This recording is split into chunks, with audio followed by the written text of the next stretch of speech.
This episode of Engineering the Future is brought to you by Member Perks for OSPI, helping engineers save money on everything from electronics and food to apparel and home improvements.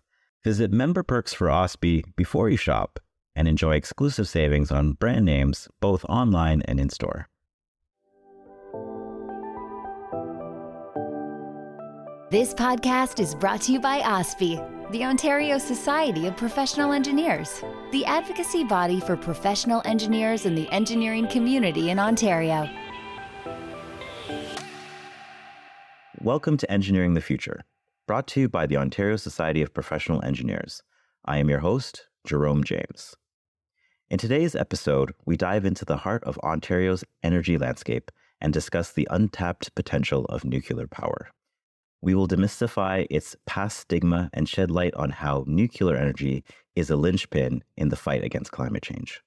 From game-changing innovations like small modular reactors to advances in carbon capture technology, engineers continue to be at the forefront of this sustainable energy revolution. Join us as we explore the opportunities for current and future engineers in this complex industry. With us on this exploration today is Matthew Mairinger, President of the North American Young Generation in Nuclear. He is a professional engineer and project management professional with over 10 years in the nuclear industry. Matthew, welcome to Engineering the Future. Yeah, thank you for having me and look forward to a great discussion today. And so let's just jump right into it. Matthew, in our quest to demystify nuclear energy, could you share a brief overview of how the perception of nuclear power has evolved over the years and its current standing in the fight against climate change? And I think it is really prevalent in pop culture. We grew up seeing The Simpsons, The Green Goo. We see most recently the Chernobyl miniseries, The Days, which is the Fukushima disaster. So it does tend to dwell on the negatives. And coming from the climate conferences, my first one was COP25 a few years ago. And I got to say, the nuclear industry's presence there was minimal. You know, there's 8 or 9 of us from around the world. People were having anti-nuclear banners in front of us. COP26, we had a bigger presence. But still, even when we joined in climate marches, I remember like with Extinction Rebellion and some of the others, we were just marching with them, just saying, you know, we're here to talk about environmental justice, phasing out fossil fuels. And someone, you know, we were marching together, holding hands, and someone found out we were in the nuclear industry, and it was almost like we were lepers. They were like, don't touch me. And so I think that's where we were a few years ago. So I just came back from COP28 in Dubai. It's actually still going on right now. And, you know, we saw tons of nuclear announcements, the tripling of nuclear, 120 countries and industries signing on to meet those demands.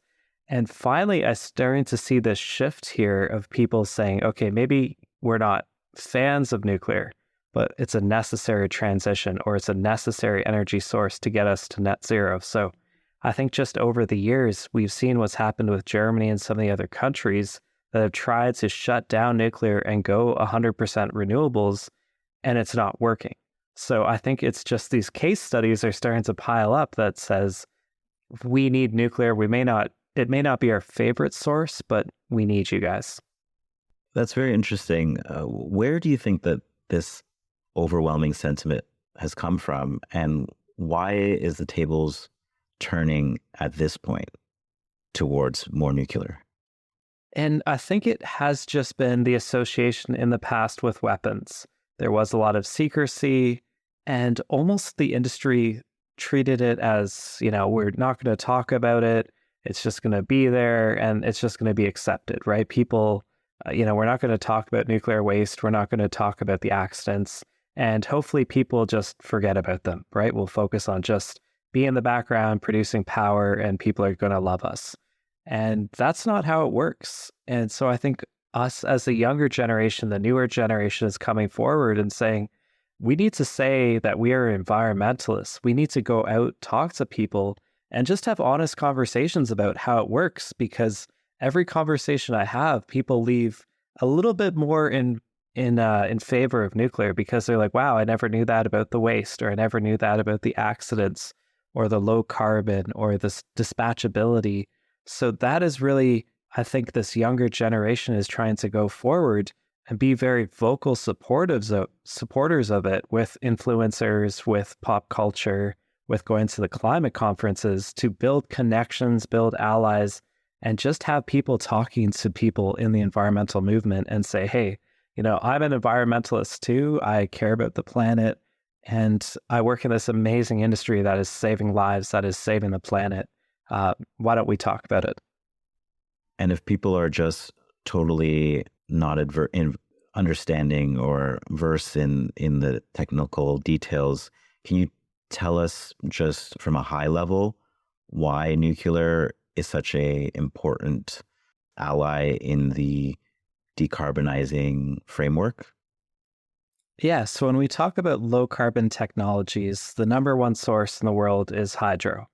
And hydro in the West is largely tapped out. You only have so many rivers, you have so many dams you can build, and only so many places. And some countries, they don't even have access to these streams, these water sources. And with drought as well, that is becoming harder and harder to get now. And nuclear is number two. So it's the second largest source of clean energy around the world. And the benefit of nuclear and hydro is the dependability, is it doesn't matter if it's sunny outside, if it's windy, it's the high reliability. So nuclear is actually available around 93% of the time. And if you look at wind, it's anywhere from 30 to 40%. And if you look at solar, again, Canada's not a great place to put it because we have snow and we have lack of sunlight, but it varies anywhere from 18 to 30%. So when you start to look at these numbers, you're like, okay, if we're having something that's available 18% of the time, that means over 80% of the time you need something else available to back that up. And what that means is you need the grid to either be very complex, so you need standby generation sources like gas, and you need to pay them to be available, to be dispatchable, and you need to have a payment plan that makes that affordable and cost-effective for the solar or the wind sources as well. So now you're starting to pay all these different sources, you're overbuilding your supply, where nuclear is really good at phasing out coal. So coal is the baseload technology, it's not low carbon, but nuclear and coal operate very similar as baseload technologies. So if you're trying to rapidly phase out coal, nuclear, in addition to intermittent renewables, is one of the best ways to do that. So for baseload, nuclear is the way to go. Absolutely. We've heard a lot about small modular reactors, or SMRs. How do these innovations play a role in reshaping the landscape of nuclear energy in Ontario? And what benefits do they offer for the industry and the environment? So I think the nuclear industry, they kept looking at bigger and bigger designs. That was the big trend in the industry. And the reason for that is as you get a bigger reactor, you get more economies of scale with the neutrons. So the way a reactor works is it's a vessel, and you have some neutrons that aren't creating more chain reactions. They're escaping the reactor and they're not being productive. If you make a bigger reactor, that surface area is more effective. So the designers kept making these bigger reactor designs and bigger to the point where entire countries couldn't even have these designs because they're like, our entire country is not big enough to support just one of your reactors.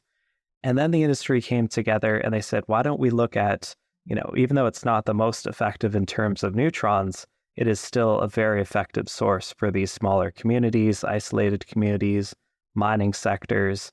And this is where the term small modular reactor came from. So its maximum size is about 300 megawatts electric, which is about enough to supply 300,000 people. But again, they're very scaled down. So you have micro modular reactors, which are 0.1 megawatt electric. And what this really does is it unlocks a lot of new potential sources for nuclear in Ontario. So isolated communities, Indigenous communities, remote communities, industrial sectors. So all of these communities that, don't have the population size or the need for these large reactors, it now opens that up. The other advantage of small modular reactors as well is people are always worried about the cost overruns, the construction times, the financing of this. So what these do is they're smaller and they're of a modular design. So they're prefabricated in factories. So you build the components up front, you use a standard design, and then you ship it to the site. And then that really cuts down the risk of schedule overruns, of construction overruns. And it also makes financing much more affordable because now you can have these smaller designs. They're modular, so you can have, one in your community. You can add a second one if you need later on. You can add a third one. So it's much more flexible in terms of scaling that up. And then the third benefit as well is the technology as well. I was going to ask you about that, like smaller. I'm sure that the technology is different than our known CANDU reactors that we have deployed in Ontario. And that's what I always tell people about is our industry is fairly new. It's around 70 years old. So if you look at, the first airplane, 1901, 1902, Kitty Hawk, 70 years later, they were landing on the moon. So that is like the time frame of change that our industry is looking at. So to compare those first reactors to the reactors now, it's totally different. So now we're talking passive safety features. So the reactors aren't even pressurized. They're using passive cooling systems, so natural circulation to cool down the reactors. They also, some of them operate at much higher temperatures. So what this unlocks is secondary benefits from these reactors. So the waste heat could now be used for hydrogen production. We could look at district heating. We could look at desalinization. And these small modular reactors, some of them are grid-following designs. So they could be integrated with wind, with solar. They could follow the grid demand as it goes up and down. They could even be integrated with wind and solar. So when it is windy, when it is sunny, those are producing electricity, and maybe the nuclear reactor switches to hydrogen production. So it's, instead of curtailing that extra sources, now you're always getting efficient production in some form from this together. Oh, that's interesting. I was going to ask if the ramp up and ramp down times are shorter, but you're saying that's not required because you'd just be producing something else in the meantime when you're not providing electricity to the grid. Yeah, and it all depends on the design you pick and how you want to scheme that together. But again, these are just some of the features that are now being unlocked with some of the new technology features. Some of the other technologies as well is they're going to be able to use spent fuel, which still has a lot of usable energy in it, and get more energy from that. So that's something that I've seen, people's concerns from in the past is, what about the waste? What about the spent fuel? Well, some of these reactor designs have said, okay, well, we'll just operate different. We'll have a new form of physics. We'll have a different reactor design, and we could use this spent nuclear fuel, which still, like I said, has a lot of usable energy in it, and get more energy from that for electricity production. Matthew, as the president of NAYGN, you're deeply involved in the future of nuclear. Can you highlight some key contributions and perspectives young engineers bring to the table in advancing sustainable energy, especially within the nuclear sector? So I think these are where these new designs are coming from is some of the young people are really passionate about climate change. They consider themselves environmentalists, and to have people attack our industry and view us as the enemy has really changed our perspectives. And really, I think that's where you see these new designs coming forward of using spent nuclear fuel as continuous electricity sources, solving some of the safety concerns with passive safety features. So I think it's some of these engineers that grew up with, hey, why don't we solve these problems? Why don't we design a new startup company? Why don't we design a Generation 4 small modular reactor to attack these problems head on, rather than just, going with the old guard, the old technology designs? So I think there's a lot of hope, and especially how we advocate for it. When we talk to politicians, I say I'm an environmentalist. I care about the environment, and I am proud to be a nuclear engineer. We're producing medical isotopes. We're producing zero carbon technologies. We are fighting climate change. So I think that is probably the biggest thing that we bring is not being burdened by the misconceptions of the past and being hopeful that nuclear with other technologies can solve the problems that we have today. Fascinating. Ontario's energy future involves not only nuclear, but also advancements in carbon capture technology. How can engineers navigate these dual fronts, and what role does carbon capture play in the broader context of sustainable energy practices? And carbon capture is going to be very important. We still have countries that are starting to develop, and they need coal. And China and India, we can't tell them not to have coal. So there's going to be fossil fuels in our future. And there's still going to be industries that are hard to decarbonize, whether it's steel, concrete, some of transportation as well. So I see carbon capture along with, low carbon technologies as one of the future to actually getting to net zero. The thing with carbon capture is it's largely fans, right? It's this large building that's circulating air through filters. It's removing the carbon from the air. If that's direct air capture, other ones are going to be in the stacks of these fossil fuel facilities. But what the direct air capture is going to need is a lot of electricity. It's going to need a lot of energy. And that energy to power those fans and these systems must be low carbon. I'm not going to be burning coal to run a fan to capture carbon. That just doesn't make sense. So it's either got to be intermittent renewables, it's got to be hydro, or it's got to be nuclear.